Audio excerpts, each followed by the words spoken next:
بسم اللہ الرحمن الرحیم۔ محترم ناظرین کرام، آج ہم آپ کے لیے ایک ایسا قصہ لے کر حاضر ہوئے ہیں جس کو سننے کے بعد یقیناً آپ کے ایمان میں اضافہ ہوگا۔ اس قصے میں دو چیزیں بہت اہم ہیں۔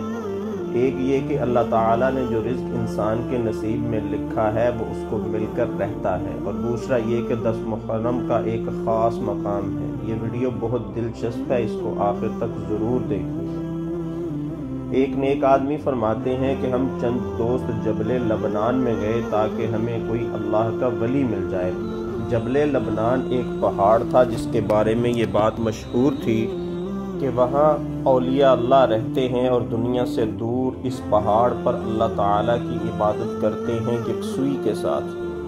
وہ نیک آدمی فرماتے ہیں کہ ہم 3 دن تک وہاں گھومتے رہے۔ تھک ہار کر میں ایک بلند جگہ پر بیٹھ گیا کیونکہ میری ٹانگ میں تکلیف ہونے لگی تھی۔ میرے دوست گھومتے رہے یہاں تک کہ وہ مجھ سے جدا ہو گئے، اور میں 2 دن تک ان کا وہیں بیٹھا انتظار کرتا رہا۔ وہ نیک شخص فرماتے ہیں کہ نیچے ایک جگہ پانی کا چشمہ تھا۔ میں نے وہاں جا کر وضو کیا اور نماز ادا کی۔ نماز کے دوران کسی آدمی کے تلاوت کرنے کی آواز میرے کان میں سنائی دی۔ میں نماز سے فارغ ہو کر اس طرف گیا جس طرف سے وہ آواز آئی تھی۔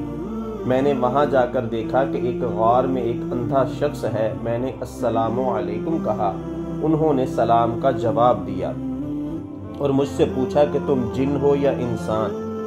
میں نے عرض کیا انسان ہوں۔ انہوں نے کلمہ شہادت اشہد ان لا الہ الا اللہ وحدہ لا شریک لہ واشہد ان محمدًا عبدہ ورسولہ کہہ کر پڑھ کر کہا کہ میں 30 سالوں سے یہاں کسی انسان کو نہیں دیکھا۔ پھر مجھ سے کہنے لگے کہ تم تھکے ہوئے ہوگے، آؤ آرام کر لیتے ہیں۔ میں نے غار کے اندر جا کر دیکھا تو وہاں 3 قبریں تھیں۔ میں ان قبروں کے پاس ہی سو گیا۔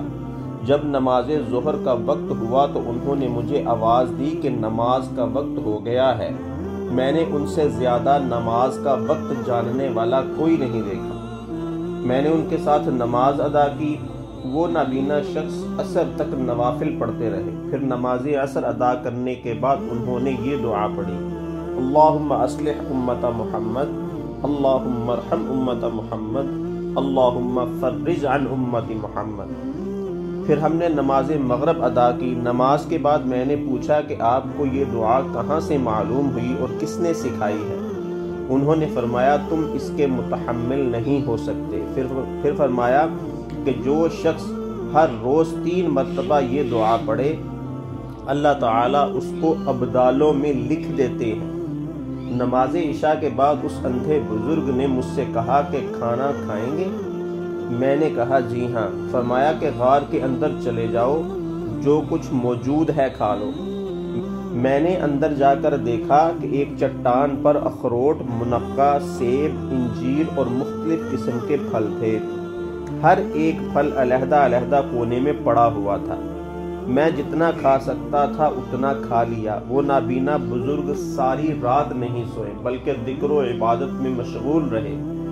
سحری کے وقت انہوں نے وتر اور نماز تہجد ادا کی۔ اس کے بعد انہوں نے بھی ان پھلوں میں سے کچھ کھائے اور بیٹھ گئے۔ صبح کی نماز پڑھنے کے بعد وہیں بیٹھے بیٹھے سو گئے یہاں تک کہ سورج نکل آیا۔ پھر وہ بزرگ کھڑے ہوئے اور وضو کیا۔ میں نے ان بزرگ سے پوچھا کہ یہ پھل کہاں سے آتے ہیں؟ اتنے لذیذ پھل میں نے آج تک نہیں کھائے۔ انہوں نے جواب دیا تھوڑی دیر ٹھہر جاؤ، تم اپنی آنکھوں سے سارا نظارہ دیکھ لو۔ تھوڑی دیر کے بعد ایک پرندہ آیا جس کے پر سفید، سینہ سرخ اور گردن سبز تھی۔ اس کی چونچ میں منقع اور پنجوں میں اخروٹ تھے۔ اس نے منقع کو منقع کی جگہ اور اخروٹ کو اخروٹ کی جگہ پر رکھ دیا۔ وہ نابینا بزرگ فرمانے لگے آپ نے دیکھ لیا؟ میں نے کہا جی ہاں میں نے دیکھ لیا۔ پھر فرمایا کہ یہ پرندہ 30 سال سے مختلف قسم کے پھل اور میوہ جات لا رہا ہے۔ سبحان اللہ۔ میں نے کہا کہ کتنی بار یہ پرندہ دن میں پھل لے کر آتا ہے؟ انہوں نے فرمایا 7 بار۔ وہ نیک آدمی کہتا ہے کہ اس دن شمار کیا تو وہ پرندہ 15 مرتبہ آیا۔ میں نے یہ بات بزرگ کو بتائی تو بزرگ نے فرمایا کہ معاف کیجئے کہ آپ کی وجہ سے اس پرندے نے فی کس مکررہ 7 چکروں پر ایک چکر زیادہ لگایا ہے۔ وہ نابینا بزرگ چھلکوں سے بنی ہوئی قمیض پہنے ہوئے تھے جو کیلے کے چھلکوں سے مشابہ تھی۔ میں نے عرض کیا آپ یہ کہاں سے لیتے ہیں؟ تو فرمایا کہ ہر سال 10 محرم کے دن یہ پرندہ میرے پاس اس قسم کے 10 چھلکے لے کر آتا ہے جن سے میں قمیض اور تہبند بنا لیتا ہوں۔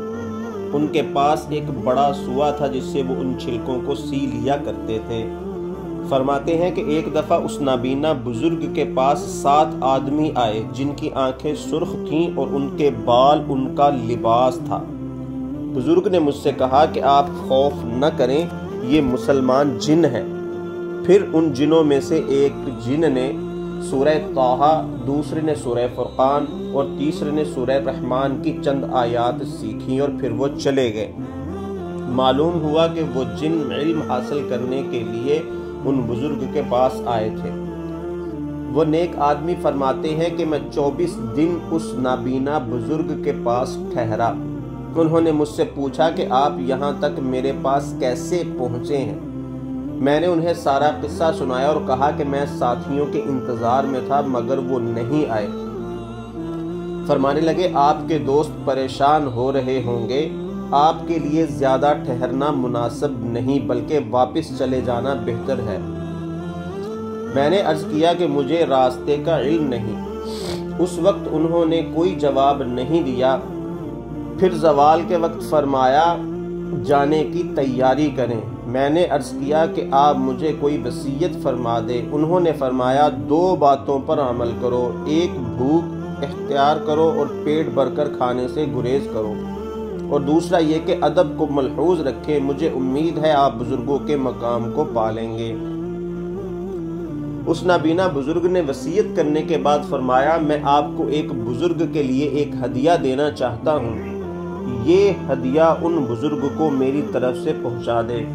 وہ بزرگ آپ کو خانہ کعبہ کی زیارت کے بعد زمزم کے کنویں اور مقام ابراہیمی کے درمیان ملیں گے، ان سے ملاقات کر کے میرا سلام پہنچا دینا۔ سلام کرنا بھی ایک ہدیہ ہے۔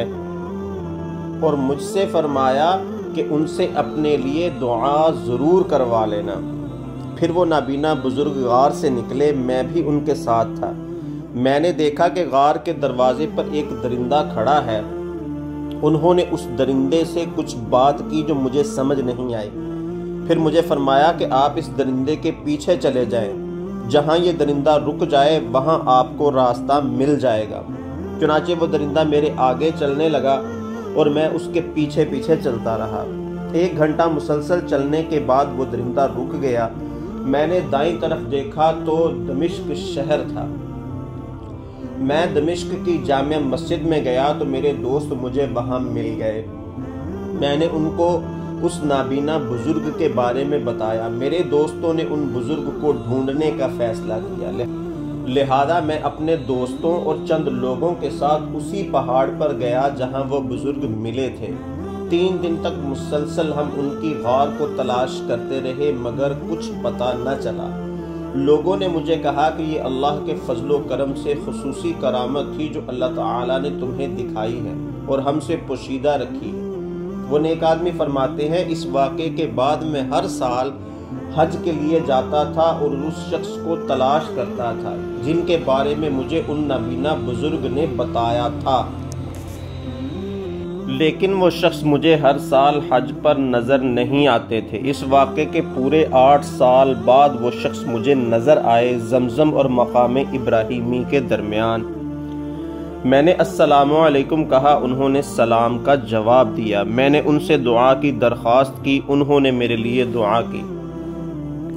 پھر میں نے عرض کیا کہ غار والے نابینا بزرگ ابراہیم کرمانی آپ کو سلام کہتے تھے۔